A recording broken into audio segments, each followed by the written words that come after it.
अस्सलाम वालेकुम Zahid here and I welcome all of U. अच्छा जीअं त अॼु पंहिंजो टॉपिक आहे सेल ऑर्गेनिलीज़। त सेल जे अंदरि बाबा कहिड़ियूं कहिड़ियूं शयूं हूंदियूं आहिनि, ठीकु आहे। ऐं कल्ह पाण पढ़ियोसीं सेल खे थोरो डिटेल में, अॼु पाण उनखे वधीक उनखे जेको आहे सो डीपली जेको हली करे ॾिसंदासीं त जीअं हिन में को MCQs निकिरे त उहो पंहिंजो रहिजी न वञे। सही आहे। हाणे सेल ऑर्गेनिलीज़ में जेकॾहिं पाण ॾिसूं त पहिरीं शइ जेकी सेल में हूंदी आहे उहा सेल मेम्ब्रेन हूंदी आहे, जेकी ॿरी हूंदी आहे, ठीकु आहे। सेल मेम्ब्रेन खां पोइ साइटोप्लाज़्म आहे, न्यूक्लियस आहे, माइटोकॉन्ड्रिया आहे, गोल्जी बॉडीज़ थींदी आहे, जंहिंखे तव्हां एपरेटस बि चई सघो था, ठीकु आहे। लाइसोसोम आहे, एंडोप्लाज़्मिक रेक्टिकुलम आहे, राइबोसोम आहे, क्लोरोप्लास्ट आहे, सेंट्रोसोम आहे, एंड वेसिल्यूस आहे, ठीकु आहे। हाणे इहे टोटल जेके आहिनि सो सेल जे अंदरि इहे शयूं थींदियूं आहिनि। सही आहे। हाणे इनखे तव्हां हीअं ॾिसो खणी त बाबा हीअ ॾिसो, हाणे ही सेल आहे टोटल, ही सेल जे अंदरि इहे बॉडीज़ हूंदियूं आहिनि, या इहे सेल जे अंदरि इहे शयूं हूंदियूं आहिनि जेके पाण उन्हनि जी सेल ऑर्गेनिलीज़ बि जंहिंखे पाण चऊं था। सही आहे।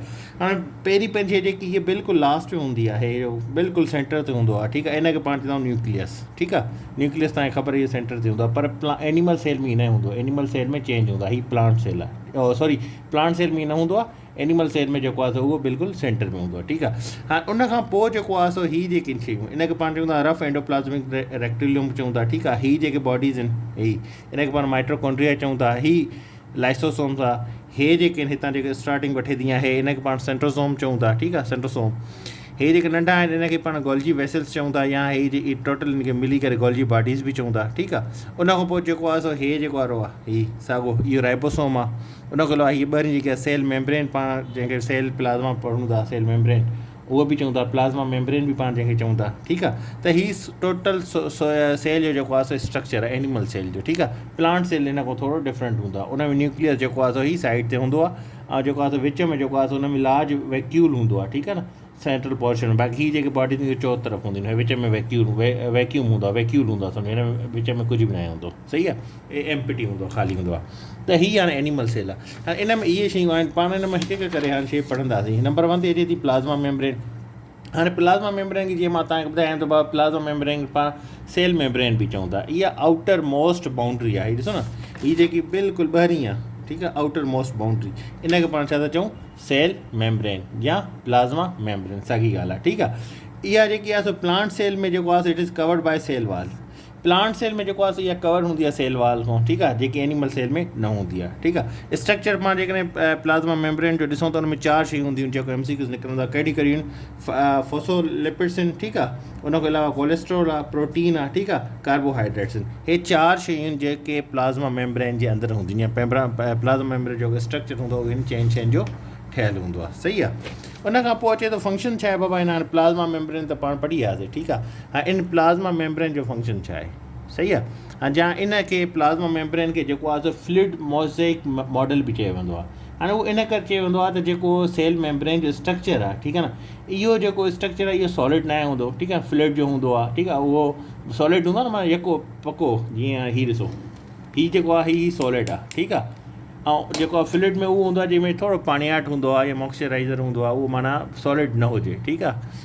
त जीअं जेली तव्हां ॾिसंदा आहियो, जेली जेकी आहे उहा सॉलिड न हूंदी, जंहिंजी रबड़ आहे, जीअं चिंगम आहे, इहो सॉलिड न आहे, ठीकु आहे। त हीअ जेको आहे सो जेको प्लाज़्मा मेम्ब्रेन आहे, इहो फ्लूइड मोज़ेक मॉडल इनखे चयो वेंदो आहे, ठीकु आहे। छो त इन जे अंदरि जेको आहे सो सॉलिड न हूंदो, ठीकु आहे। इहो फ्लैक्सिबल हूंदो आहे, हे सम्झण जी ॻाल्हि आहे, ठीकु आहे। ईअं तव्हां सम्झो जीअं वेजिटेबल ऑइल्स हूंदो आहे, उन जी शक्ल में इहो हूंदो आहे, ठीकु आहे। उन ओतिरी हिन जे अंदरि चिपचाहट हूंदी आहे, ठीकु आहे। उनखां अलावा इहो छा थींदो आहे त इहो फ्लूइड में हलंदो रहंदो आहे, ठीकु आहे। इहा जेकी मेम्ब्रेन आहे इहा हेठि मथे थींदी रहंदी आहे, ईअं न आहे त सॉलिड आहे, इहा बिल्कुलु लाइनिंग में हुजे, थिन में हिकिड़ी, ऐं उहा जेको आहे हेॾे होॾे न थिए, न, इहा फ्लूइड शिकल में हूंदी आहे, फ्लोट थींदी रहंदी आहे, ठीकु आहे। ऐं इहे जेके आहिनि सो मूव कंदा आहिनि साइड वे, ठीकु आहे, within cell membrane. Cell membrane जे अंदरि जेको आहे सो इहो फ्लूइड जेको आहे सो छा कंदो आहे, मूव कंदो आहे। हीअ सिर्फ़ु तव्हांखे सम्झाइण लाइ, हिन में का 1 पेपर जे हिसाब सां नथी अची सघे, सिर्फ़ु हीअ शयूं 4 तव्हांखे यादि रखणियूं आहिनि, हीअ वारियूं जेके पाण करे आयासीं। त बाबा जेको आहे सो प्लाज़्मा मेम्ब्रेन जेको आहे सो छांजी ठहियलु आहे, ठीकु आहे। स्ट्रक्चर छा आहे प्लाज़्मा मेम्ब्रेन, त प्लाज़्मा मेम्ब्रेन जेको आहे 4 डिफरेंट मॉलिक्यूल्स जी ठहियलु आहे, ठीकु आहे, कंपोज़ थियल आहे। कहिड़ी कहिड़ी, फोसोलिपिड्स, कोलेस्ट्रोल, प्रोटीन एंड कार्बोहाइड्रेट्स, बसि इहे शयूं तव्हांखे यादि करियूं। उनखां पोइ जेकॾहिं पाण ॾिसूं त बाबा हाणे फंक्शन्स छा आहिनि, प्लाज़्मा मेम्ब्रेन जा फंक्शन्स छा आहिनि। फंक्शन कहिड़ा ऐं नंबर 1 ते जेको हिन में फंक्शन अचे थो उहो अचे थो ट्रांसपोर्ट ऑफ मटीरियल। हाणे ट्रांसपोर्ट ऑफ मटीरियल में ही इंपॉर्टेंट हूंदो आहे, हिन जो इहो बिल्कुलु इंपॉर्टेंट फंक्शन आहे प्लाज़्मा मेम्ब्रेन जो। इन में इहो छा कंदो आहे त बैरियर क्रिएट कंदो आहे सेल कंटेंट में, ऐं जो आउटर एटमॉस्फेयर हूंदो आहे, माना हीअ आउटर एटमॉस्फेयर आहे, ठीकु आहे, सेल जो। हिते ॾिसो इन खे जेको आहे सो हिन खां जेको आहे सो अलॻि कंदो आहे, बैरियर मतिलबु हीअ रुकावट खड़ी कंदो आहे, ठीकु आहे। त इहो जेको आहे so it forms a barrier between a cell content and outer environment, सही आहे। इन करे इहो ट्रांसपोर्ट ऑफ मटीरियल खे बि जे लाइ हिन जो मेन इंपॉर्टेंट रोल आहे, सही आहे। हीअ सिर्फ़ु तव्हांखे सम्झाइणु आहे, हिन में 1 पेपर जे हिसाब सां कोई कुझु नथो निकिरे, ठीकु आहे। उन खां अलावा हे छा थो करे, हे डिफरेंशियली प्रीएम्बल मेम्ब्रेन हूंदी आहे, माना तव्हां हिन खे ईअं सम्झो त हे सिलेक्टिव प्रीएम्बल मेम्ब्रेन हूंदी आहे। हे प्लाज़्मा मेम्ब्रेन अहिड़ी हूंदी आहे जेकी सिलेक्टिव सबस्टेंस खे अलाउ कंदी आहे त उहो सेल जे अंदरि वञे, ठीकु आहे। ऐं जेकी उन खां डिफरेंट हूंदा आहिनि उनखे उहो अलाउ न आहे कंदी त उहा उनजे अंदरि वञे, ठीकु आहे। उन खां पोइ छा थो अचे, मेंटेनेंस ऑफ कंसंट्रेशन ग्रेडियंट।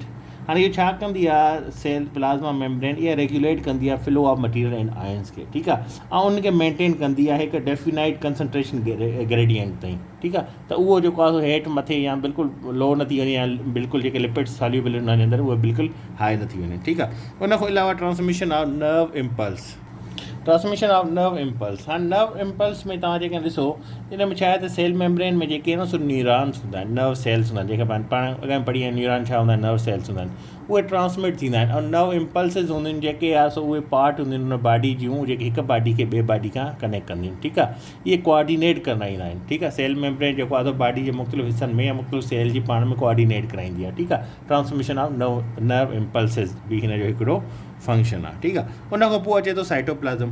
हाणे साइटोप्लाज़म छा आहे, जीअं पाण हिते ॾिसी आयासीं,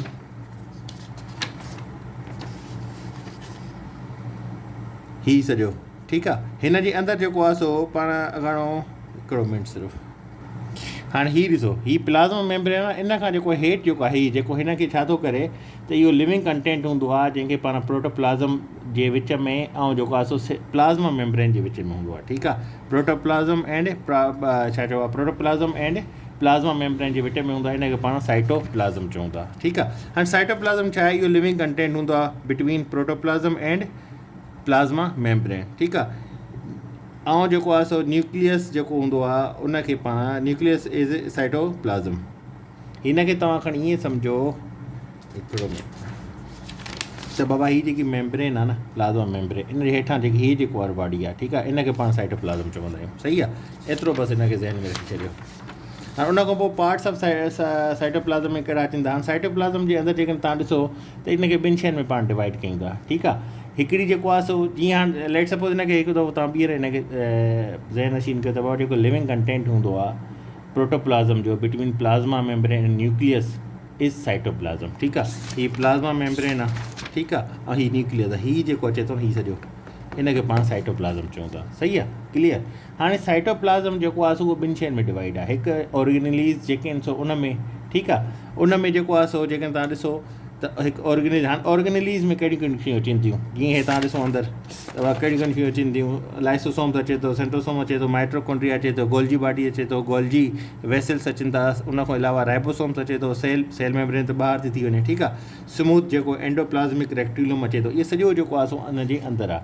त हीअ जेको प्लाज़्मा मेम्ब्रेन आहे न्यूक्लियस जे विच में जेकी शइ ईंदी आहे हिन खे पाण साइटोप्लाज़म चवंदा था। इहे इन जे अंदरि जेकी बि शइ मौजूदु इहे इन जो हिसो आहिनि साइटोप्लाज़म जो, ठीकु आहे। हिकु त इन जे अंदरि ऑर्गेनिलीज़ हूंदियूं आहिनि, ॿियो छा आहे उन जे अंदरि में साइटोसोल हूंदो आहे। हाणे साइटोसोल जेको आहे इहो सॉल्यूबल पार्ट ऑफ जेको आहे सो साइटोप्लाज़म हूंदो आहे, ठीकु आहे। त इन जे अंदरि जेको आहे सो ईअं तव्हां सम्झो त इहो ग्राउंड जेको सबस्टेंस हूंदो आहे सेल जे अंदरि, जीअं हे ॾिसो था न, हीअ जेको ख़ाली जॻह आहे, ठीकु आहे, इहो ग्राउंड सबस्टेंस, इन खे केमिकली जेको आहे सो इन में 90% वाटर हूंदो आहे, ठीकु आहे। इहो साइटोसोल्स जे अंदरि हूंदो आहे, ठीकु आहे। ऐं इहो कंटेन कंदो आहे फंडामेंटल मॉलिक्यूल जेके बि सेल जा आहिनि उहे सॼा इन जे अंदरि हूंदा आहिनि, ठीकु आहे। इन जे अंदरि ट्रू सॉल्यूशन बि थींदी आहे, कोलोडियल सॉल्यूशन बि थींदी आहे, ठीकु आहे। सोल बि थींदो आहे, जेल बि थींदो आहे। सोल जेको आहे उहो नॉन विशियस कोलोडियल सॉल्यूशन हूंदो आहे, ठीकु आहे। सॉलिड जेको हूंदो आहे उहो पेरीफेरियल पार्ट ऑफ सेल हूंदी आहे, ठीकु आहे, जेकी जेली टाइप जो हूंदो आहे। त इहो एतिरो इंपॉर्टेंट न आहे वन पेपर जे हिसाब सां, सिर्फ़ु तव्हांखे इहे शयूं ज़हन में रखियूं त साइटोसोल कहिड़ो हूंदो आहे, ठीकु आहे, ऑरिजिनलीज़ कहिड़ी हूंदियूं आहिनि, साइटोप्लाज़म कहिड़ी शइ जो हूंदो आहे, प्लाज़्मा मेम्ब्रेन खां वठी करे न्यूक्लियस जे विच में जेकी बि शयूं आहिनि